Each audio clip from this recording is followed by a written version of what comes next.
Le dimanche, les Ménonites de Montbéliard se retrouvent parfois pour un repas communautaire. Des chrétiens évangéliques qui se fréquentent aussi en dehors du culte en organisant notamment ce qu'ils appellent des groupes de maison.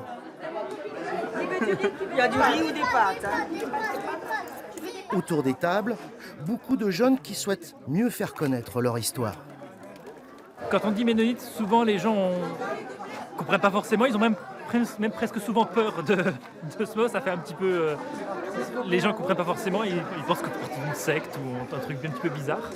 Et du coup, en expliquant après, on explique que du coup c'est une branche protestante et que du coup ça rassure un petit peu plus les gens en expliquant que non, on n'est pas bizarre, pas plus bizarre que les autres. Beaucoup ici sont issus de vieilles familles ménonites, comme Gaëtan. Il nous a autorisés à diffuser les images de son baptême. Chez les Ménonites, on ne baptise pas les enfants, seuls des adultes peuvent choisir de le faire. Le jeune homme estimait avoir pris un mauvais chemin dans la vie, il voulait donc retrouver son église. J'ai quand même pas mal fait la fête à côté, j'ai découvert le monde aussi. Et je pense découvrir le monde à mes dépens aussi. Et la seule manière pour me retrouver vraiment et retrouver mon identité aussi, et retrouver qui j'étais, pouvoir me développer, c'était vraiment Dieu qui m'a sorti vraiment du fond. Comme Gaëtan, il serait un peu plus de 2000 en France à être anabaptistes ménonites.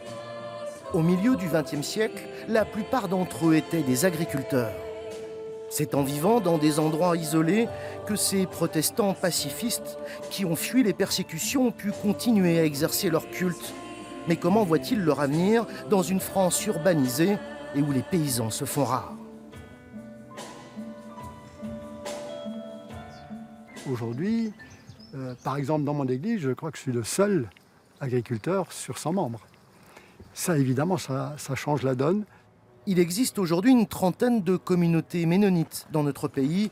Elles sont principalement installées dans l'est de la France.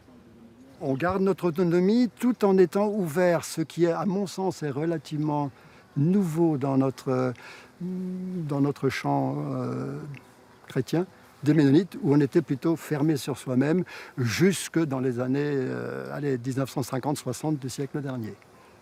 Là, je peux dire que globalement, nos églises en France, en tout cas, mais ailleurs dans le monde aussi, s'ouvrent à d'autres traditions, tout en gardant la leur. À Montbéliard, la dernière ferme ménonite est devenue une fromagerie et dans la région, les agriculteurs anabaptistes se font rares. La Franche-Comté doit pourtant beaucoup à ces hommes discrets. C'est eux qui ont créé la race montbéliarde à partir d'un autre cheptel venu de Suisse, ce pays qui les avait poussés à l'exil.